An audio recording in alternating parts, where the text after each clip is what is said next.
Oi, meu povo! Olha eu aqui, tudo bem? Estão se cuidando? Saudades, né? Mas se Deus quiser, nós estaremos juntos. Hoje nós vamos começar a lição 10. Vamos começar por quê? Porque nós vamos dividir essa lição em duas partes. E hoje nós vamos falar um pouquinho sobre a página 63, a primeira parte. A lição de número 10 da história da igreja, ela fala sobre o declínio da Igreja Católica e o ressurgimento do misticismo. E nós vamos começar aqui a falar um pouquinho sobre como a Igreja Católica ela foi se deteriorando em determinada época, onde apareceram os conflitos, o que resultou desses conflitos, não é?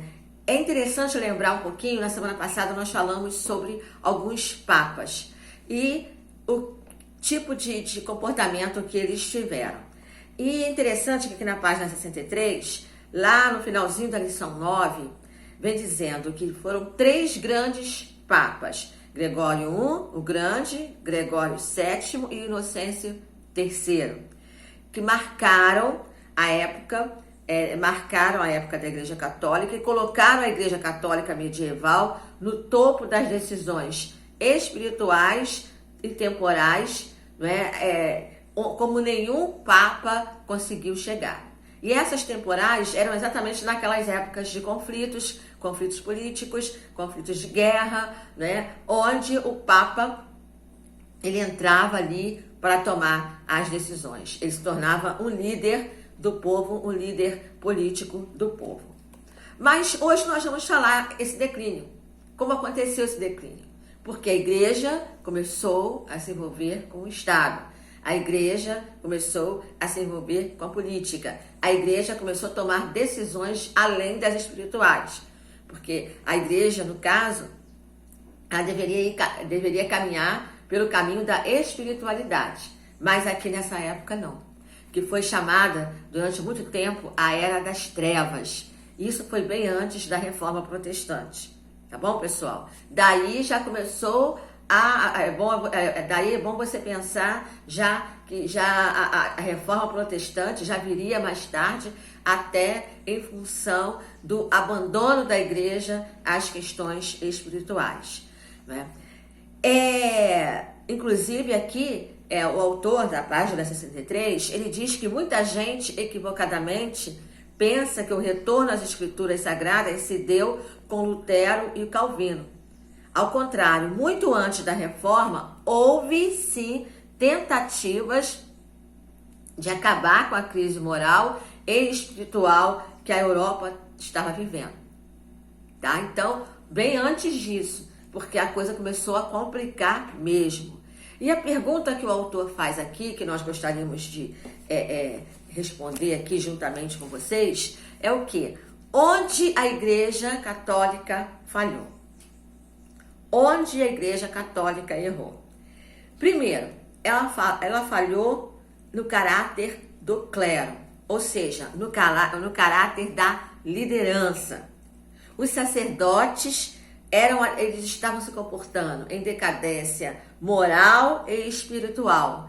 Estavam buscando riquezas exacerbadas da igreja. Estavam buscando, isso aqui.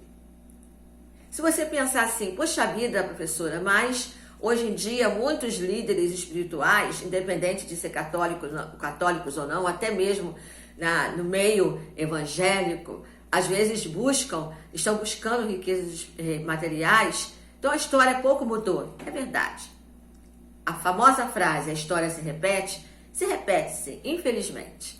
Né? Mas como nós não estamos falando aqui da Igreja Católica medieval, nós vamos continuar falando lá da Igreja Católica medieval. Então, os sacerdotes, o caráter deles, descambou pela decadência total, moral e espiritual, e buscando riquezas, né? Buscando a questão da riqueza exacerbada. E isso aqui o autor vem falando aqui. Segundo motivo, pela decadência medieval, da igreja católica. O caráter egoísta, a igreja se tornou uma igreja egoísta e avarenta. Fizeram do dinheiro o seu grande objetivo. Ou seja, primeiro a questão financeira, primeiro o dinheiro.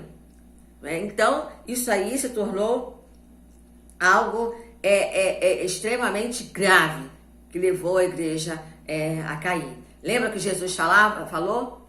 Jesus disse que o amor ao dinheiro é a raiz de todos os males. Então, aqui começou. De uma forma egoísta e avarenta, eles começaram a ir por esse caminho. Outra coisa, um clero, um sacerdócio corrupto. A corrupção do clero, cobiça, ganância, extorsão, violência. Isso tudo se tornou algo comum no meio dos sacerdotes. Por quê? Se eles estavam com amor ao dinheiro, estavam com cobiça. A cobiça leva o que? A ganância. A ganância leva à extorsão, ou seja, a corrupção. Mais uma vez, a gente percebe que os tempos mudam e às vezes a história continua se repetindo. Corrupção.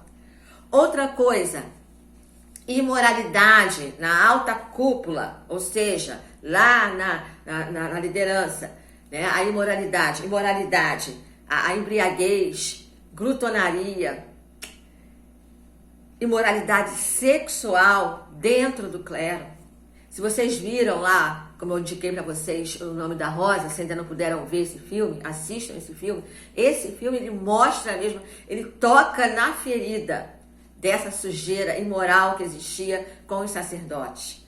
Depois eu vou dar a dica de um outro filme, parece meio bobo, meio inocente, mas ele mostra também a questão dessa cegueira dentro do clero, essa quantidade de arbitrariedade dentro da liderança da Igreja Católica, da época da Igreja Católica medieval.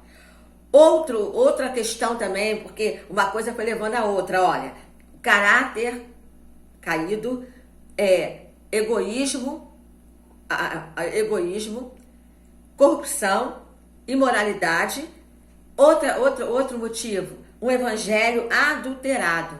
A igreja permitiu que o evangelho fosse substituído pelos ritos. Então, a igreja, ela mudou a sua forma de ver o evangelho. E aqui o autor diz que a igreja permitiu que o evangelho fosse substituído por orações, ritos sacramentais, orações e ao Espírito da Virgem, no caso a Maria. Fora a oração aos santos, as relíquias milagrosas, as vestimentas espalhafatosas dos líderes, e as maldições e absolvições dos sacerdotes. Ou seja, eles estavam sempre excomungando os seus fiéis, tá bom?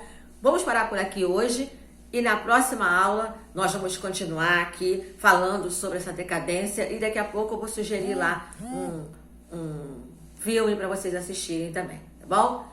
Fiquem com Deus, até a próxima, se Deus quiser, se cuidem, estamos próximos a ficar juntos, tá bom? Beijo!